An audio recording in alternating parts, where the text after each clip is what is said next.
बंधु स्वार्थ पाई तो आजिकाली समस्ते कथा होता किंतु जी बिना स्वार्थ आम सहित कथा होता सी ही आम पाई बहुत खास होता बड़ अजब कथा यह बंधु क्या साहाय्य करने क्या पाखे समय नथा किंतु अन्यर निंदा करने क्या काम बाधा देवाई समस्त पाखे समय रही था एते शीघ्र दुनियार कौन सी जिनिस बदली न था जेते शीघ्र मनीषर नजर आउ चरित्र बदली जाता कई जने ठीक ही कहते बंधु समस्त को निजर भाविबा छाड़ी दियो जीवन रे खुशी रे रहिबो भाग्य साथ देउ कि न दो किंतु परिश्रम सबु बेले आम साथ देइता आ बंधु राग भी ता ऊपर आसीता जहा ऊपर अधिकार थाए नहले बाहर लोकंक ऊपर किए बा रागी था इन्वेस्ट से जगार करंतु बंधु जोंटी रिटर्न आसुची कथा पैसा हेउ अबा इमोशन अबा समय हेउ भूल पिठी परी होता है बंधु समस्तंकर देखा जाइता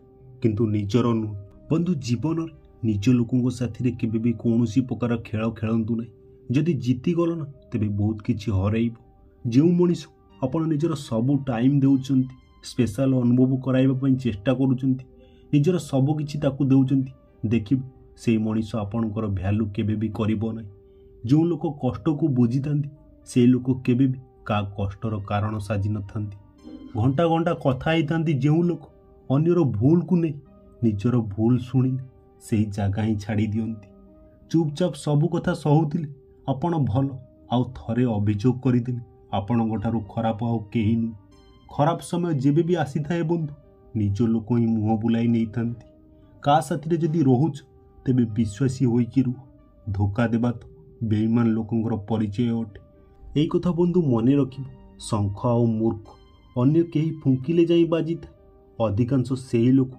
आमर मजाक उड़ाई जहाँ को आम आमर दुर्बलता कही समस्तंकर असल चेहरा देखी मु चुप रोची किंतु अंध नु जेबे आपणको कथा का देहरे कंटा परी लागिबा आरंभ करे तेबे उपहार रे बंधु ताकू निजर नीरवता देई दियंतु सच्चा लोक भूल करि पारंती किंतु का साथी केबे भी खराब करि नथांती आपणको साथी केते भी छळ कपट हेउना काहेकि किंतु परमात्मा आशीर्वाद आपणठार केही भी छड़ाई नहीं पारिबे नहीं सबुठु कष्टकर काम है एकाठी करी समस्त को रखिबा ताहा कथा हो संपर्क हो अबा भांगी जाइतिबा घर मनीष जीवन रे एमिति समय आसीता जेबे ताकू विश्वासी हेबार अनुताप होइता काहाकू बुझिबा पाई बंधु भाषा सबु बेले आवश्यक होई नथा बेले बेले तार व्यवहार ही बहुत किछि कहि देइता जे भलो होइता ताकू देखेइबार कोनोसी आवश्यक ही नथा लोक नेबारे आगरे अछंती बंधु किंतु देबारे नुहे कथा प्रेम रहू सम्मान रहू अबा पैसा रहू प्रकृति दुर्बल को शक्ति देइछि शक्तिशाली को दुर्बलता देइछि किछि संपर्क बंधु खाली लफाफा परी होइता भितरे किछि नथा तथापि आमे ताकू संभाळिकी रखितांती मते देखि ईर्षा करुथुबा लोकंकु गोटिए संदेश मोर तुमे निजर ईर्षा करिबा जारी रखो मु मोर ऊपर को उठिबा जारी रखुछि जहाँ को कहा पाखरु किछि भी फरक पड़ी न थाए बंधु विश्वास कर ताकू जनक पाखरु फरक पड़ी था प्रायतः सेई लोक ही भांगी पड़ी थांती जी अन्य मानंकु केबे भांगीबाकू देई नथांती हृदयरु काहाकू थरे साहाय्य करिकि देख बंधु जदि मन को शांति न मिले तेबे कहिब ठंडा एमिति उभेई गला बंधु जेमिति आवश्यक पड़िले संपर्कीय माने गायब होई जांती जे जीवाकू चाहुछि ताकू जीवाकू दियो बंधु से जदि आज भी अटकी जाए तेबे काली निश्चय चली थरे मनीष भगवान को पचारे कि आपण को प्रेम आउ मो प्रेम भितर पार्थक्य कौन देखा जाउछि भगवान उत्तर देले कि जदि पक्षी आकाश रे उड़े तेबे ताहा मोर प्रेम अटे आउ जदि पिंजरा रे रहे तेबे ताहा तुमर प्रेम अटे किछि तो एमिति कथा को जेमिति मते या लागिबो कि तुमे मोर इच्छा को मारिक पैसा जोड़िबा बंद कर ना ए जीवन रे भरोसा अछि ना पैसा क्या इग्नोर करबा आउ बिजी रहिबा बहुत फरक था अन्य को महंगा जदि करिब तेबे निजे सस्ता होई जिवो जो मानकु बंधु स्वप्न देखिबा भल लागिते तांकु राति छोट लागिते आउ जो मानकु स्वप्न पूरा करिबा भल लागिते तांको पई दिन ही छोट होई जाइते तुमर एकुटिया रहिबा ही तुमको मनीष करि परिबो भिड़ तुमको भिड़ ही करिबो सुंदरता एथिरे नाही बंधु आमे केमिति देखा जाउचंती बरं सुंदरता एथिरे अछि आमे अन्य मानक प्रति व्यवहार केमिति करूचंती क्षमा सेई फूल मानक पर ଯେଉଁମାନଙ୍କୁ ପାଦରେ ଦଳି ଦେବା ପରେ ବି ସେମାନେ ନିଜର ସୁଗନ୍ଧ ଛାଡ଼ିବା ଭୁଲନ୍ତି ନାହିଁ। ପ୍ରେମ ଆଉ ସମ୍ମାନ ପାଇଁ ନଇଁ ଯିବା ଠିକ୍ କଥା, କିନ୍ତୁ ନଇଁକି ପ୍ରେମ ଆଉ ସମ୍ମାନର ଭିକ ମାଗିବା ଠିକ୍ କଥା ନୁହେଁ। କାହାର ଯଦି ଅଭ୍ୟାସ ଦେଖିବାର ଅଛି ବନ୍ଧୁ, ତେବେ ତାକୁ ଇଜ୍ଜତ ଦିଅ। ଆଉ କାହାର ଯଦି ଚରିତ୍ର ଦେଖିବାକୁ ଚାହୁଁଛ, ତେବେ ତାକୁ ସ୍ୱାଧୀନତା ଦିଅ। ଦୁଇଟି ମୁହଁ ରଖୁଥିବା ଲୋକ ଜଣା ନାହିଁ ଉପରବାଲାଙ୍କୁ କେଉଁ ମୁହଁ ଦେଖାଇବେ। କେମିତି ଫୁଟିବ ବନ୍ଧୁ ସମ୍ପର୍କର ଫୁଲ ଯଦି ଜଣେ ଜଣଙ୍କର ଭୁଲ ହିଁ ଦେଖିବ। ନୀରବତା ବନ୍ଧୁ କେବେ ବି ବିନା କାରଣରେ ଆସିନଥାଏ। କିଛି କଷ୍ଟ ଏମିତି ଥାଏ ଯାହା ମଣିଷକୁ ଚୁପ୍ ରହିବା ହିଁ ଶିଖାଇ ଦେଇଥିବା କଥା ଆଉ କାମରେ ଆସୁଥିବା ମଣିଷ, এই ଦୁଇଟି ଜିନିଷ କେବେ ବି ଭୁଲନ୍ତୁ ନାହିଁ। ସମୟ ଥାଉ ଥାଉ ନିଜକୁ ବଦଳାଇ ଦେବା ହିଁ ଭଲ ବନ୍ଧୁ। କାହିଁକି ଯଦି ସମୟ ବଦଳାଇଲା ତେବେ ବହୁତ କଷ୍ଟ ହେବ। ଯଦି ତାଙ୍କୁ ଯିବାର ଅଛି ତେବେ ତାଙ୍କୁ ଯିବାକୁ ଦିଅ। ସମ୍ପର୍କରେ ପ୍ରେମ ଭଲ ଲାଗିଥାଏ, ଭିକ ମାଗିବା ନୁହେଁ। ଗୋଟିଏ ଥର ଯଦି ଆପଣଙ୍କୁ ଲାଗୁଛି କି ଆପଣଙ୍କୁ କିଏ ଅଣଦେଖା କରୁଛି, ତେବେ ତାଙ୍କୁ କେବେ ବି ହଇରାଣ କର ନାହିଁ। ପରିଶ୍ରମ କର, ଧନ ବଢ଼ିବ।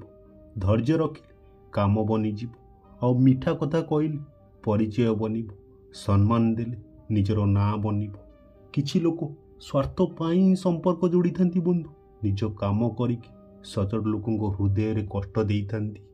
ସେ ଏହା ଭାବିଥାନ୍ତି କି ତାଙ୍କଠାରୁ ଅଧିକ ଚାଲାକ ଆଉ କେହି ନାହିଁ, କିନ୍ତୁ ବାସ୍ତବରେ ସେ ନିଜ ଭାଗ୍ୟକୁ ହିଁ ଭାଙ୍ଗିଥାନ୍ତି। ଆଜିର ଦୁନିଆରେ ବନ୍ଧୁ ସିଏ ହିଁ ସବୁକିଛି, ଯାହା ପାଖରେ ପଇସା ପଦ ପଦବୀ ଅଛି। କର୍ମ କେତେ ବି ଖରାପ ହେଉନା କାହିଁକି ବନ୍ଧୁ, ଯଦି ଆପଣଙ୍କ ପାଖରେ ପଇସା ଅଛି, ଆପଣଙ୍କର ମୂର୍ଖତା, ଆପଣଙ୍କର ଖରାପ କର୍ମ, ଆପଣଙ୍କର ଖରାପ ବ୍ୟବହାର ସବୁକିଛି କ୍ଷମା କରାଯିବ। ଏହା କଳିଯୁଗ ଅଟେ ବନ୍ଧୁ। ଏଠି ଖରାପ ଲୋକଙ୍କ ସାଥିରେ ଖରାପ ହେଉ କି ନ ହେଉ, କିନ୍ତୁ ଭଲ ଲୋକଙ୍କ ସାଥିରେ ସବୁବେଳେ ଖରାପ ହୋଇଥାଏ। ଏକୁଟିଆ ରହିବା ତୁମକୁ ଏହା ବି ଶିଖାଇଥାଏ ପ୍ରକୃତରେ ତୁମ ପାଖରେ ନିଜ ଛଡ଼ା ଅନ୍ୟ କେହି ହିଁ ନଥାଏ। ତାକୁ ଛାଡ଼ିଦେବା ହିଁ ଭଲ ବନ୍ଧୁ, ଯାହାକୁ ଆପଣଙ୍କର ମୂଲ୍ୟ ହିଁ ଜଣା ନାହିଁ। ଅନେକ ଥର କିଛି ଜିନିଷ ଆମେ ଭଲ ହେବା ପରେ ବି ଆମକୁ ମିଳିନଥାଏ, କିନ୍ତୁ ସେହି ଜିନିଷ ଖରାପ ହୋଇକି ସହଜରେ ମିଳିଯାଇଥାଏ। କେବେ ବି କାହାକୁ ବନ୍ଧୁ ଖାସ୍ ଭାବିବ ନାହିଁ, କାହିଁକି ସବୁ ସମସ୍ୟାର ଆରମ୍ଭ ଏଇଠାରୁ ହିଁ ହୋଇଥାଏ। ଗୋଟିଏ କଥା ଠିକ୍ ଅଟେ, ଖରାପ ହେବା ଏକମାତ୍ର ନ୍ୟାୟ ଅଟେ। କାହା ସାଥିରେ ଖରାପ କରିବ ନାହିଁ ବନ୍ଧୁ, ଆଉ ନିଜ ସାଥିରେ କେବେ ବି ଖରାପ ହେବାକୁ ଦେବ ନାହିଁ। ଗର୍ବର କଥା କହିକି କେବେ ବି କାହା ମନରେ କଷ୍ଟ ଦେବ ନାହିଁ, କାହିଁକି ନା ସମୟ ଗର୍ବ ଭାଙ୍ଗିବା ସହିତ କଥା ହେବାର ଯୋଗ୍ୟ ମଧ୍ୟ ରଖିନଥାଏ। ଜୀବନରେ ମୁଁ କାହାର ସ୍ୱାର୍ଥ ଥିଲେ ହିଁ ମନେ ପଡ଼ିଥାଏ, ନହେଲେ ସ୍ୱାର୍ଥ ପାଇଁ ବ୍ୟବହାର ହୋଇଥାଏ। ଅନ୍ୟର ଜୀବନରେ ନିଜର ଜାଗା ଖୋଜିବା ବନ୍ଦ କର। ବିଶ୍ୱାସ କର ବନ୍ଧୁ, ଆପଣ ସବୁବେଳେ ଖୁସିରେ ରହିବେ। ମନରେ ଯେ ପର୍ଯ୍ୟନ୍ତ ଦୁନିଆର କଥା ରହିବ, ମନ ଦୁନିଆରେ ରହିବା କଷ୍ଟକର ହୋଇଯିବ। ମୁଁ ବହୁତ ପାଖରୁ ସମ୍ପର୍କକୁ ଦେଖିଛି। ଏଠି ଲୋକ କଥା କଥାରେ ପର କରିଦିଅନ୍ତି। ସେଇ ଭୁଲର କୌଣସି କ୍ଷମା ନଥାଏ ବନ୍ଧୁ।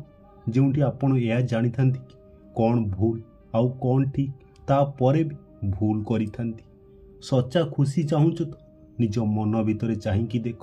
ବାକି ମିଛ ପ୍ରେମ ତ ସାରା ସଂସାରରେ ବିଛେଇ ହୋଇ ପଡ଼ିଛି। ଜୀବନରେ ଯଦି ବଡ଼ ଲୋକ ହେବାକୁ ଚାହୁଁଛ, ତେବେ ଛୋଟ ଲୋକମାନଙ୍କ ମୁହଁ ଲାଗ ନାହିଁ। ଛୋଟିଆ କଥାଟି ସମସ୍ତଙ୍କୁ ସାଥିରେ ରଖ, କିନ୍ତୁ ସାଥିରେ କେବେ ବି ସ୍ୱାର୍ଥ ରଖ ନାହିଁ। ସମ୍ପର୍କ ବହୁତ ଦୂର ପର୍ଯ୍ୟନ୍ତ ଚାଲିଥାଏ ଯଦି ଅଭିମାନର ବୟସ କମ୍ ହୋଇଥାଏ। ଅହଙ୍କାର ଯେଉଁମାନଙ୍କ ଭିତରେ କମ୍ ଥାଏ, ତାଙ୍କର ଅହମିୟତା ଅଧିକ ହୋଇଯାଇଥାଏ। ନିଜ ପିଠି ସବୁବେଳେ ମଜବୁତ ରଖନ୍ତୁ, କାହିଁକି ନା ସାବାସୀ ଆଉ ଧୋକା ଦୁଇଟି ଯାକ ପିଠି ପଛରୁ ହିଁ ମିଳିଥାଏ। ବ୍ୟଗ୍ରତାରେ ଆସି କୌଣସି ନିର୍ଣ୍ଣୟ ନେବାଠାରୁ ଭଲ ବନ୍ଧୁ କି ଆପଣ ଟିକେ ରହିଯାଆନ୍ତୁ ଆଉ ଧୈର୍ଯ୍ୟ ରଖନ୍ତୁ। ଭୁଲ ଆଉ ଭଗବାନଙ୍କୁ ମାନ, ତେବେ ଯାଇ ଦେଖାଯିବେ। ବିବାହ କରିନଥିବା ଝିଅ ଆଉ ଚାକିରି କରିନଥିବା ପୁଅ କିଛି ସମୟ ଗଲା ପରେ ପରିବାର ପାଇଁ ବୋଝ ପାଲଟି ଯାଆନ୍ତି। ଯିଏ ସତରେ ତୁମର, ସେ କେବେ ବି ଆଉ କାହାର ହୋଇପାରିବ ନାହିଁ। ଧୈର୍ଯ୍ୟ ଧରିବା ଦୁନିଆ ଆଗରେ କାନ୍ଦିବାଠାରୁ ବହୁତ ଭଲ ହୋଇଥାଏ ବନ୍ଧୁ। କ୍ରୋଧ ଆଉ ଝଡ଼ ତୋଫାନ ଦୁଇଟି ଯାକ ଏକା ପରି। ଶାନ୍ତ ହେଲା ପରେ ଜଣାପଡ଼େ କ୍ଷତି କେତେ ହୋଇଛି। ଯେଉଁଦିନ ତୁମକୁ ତୁମର ମୂଲ୍ୟ ଜଣାପଡ଼ିବ, ସେହି ଦିନଠୁ କାହାର ନିନ୍ଦା ଅବା କାହାର ପ୍ରଶଂସା ତୁମ ଉପରେ କିଛି ବି ଫରକ ପକାଇବ ନାହିଁ। ଅପେକ୍ଷା କରିବା ଲୋକଙ୍କୁ ସେତିକି ମିଳିଥାଏ ବନ୍ଧୁ, ଯେତିକି ଚେଷ୍ଟା କରିବା ଲୋକ ଛାଡ଼ି ଦେଇଥାଏ। ଜୀବନରେ ରିସ୍କ ନେବାକୁ କେବେ ବି ଭୟ କରିବ ନାହିଁ। ଯଦି ଜିତିଗଲ ତେବେ ସଫଳ ହୋଇଯିବ, ଯଦି ହାରିଗଲ ତେବେ କିଛି ନୂଆ ଶିଖିବାକୁ ପାଇବ। ତ ବନ୍ଧୁ, ମୋର ଏଇ ଛୋଟ ଛୋଟ କଥା ଯଦି ଆପଣଙ୍କୁ ଭଲ ଲାଗୁଥିବ ତେବେ ଭିଡ଼ିଓଟିକୁ ଲାଇକ୍ ସେୟାର କମେଣ୍ଟ କରିବ, ଚ୍ୟାନେଲକୁ ସବସ୍କ୍ରାଇବ୍ କରି ସପୋର୍ଟ କରିବ।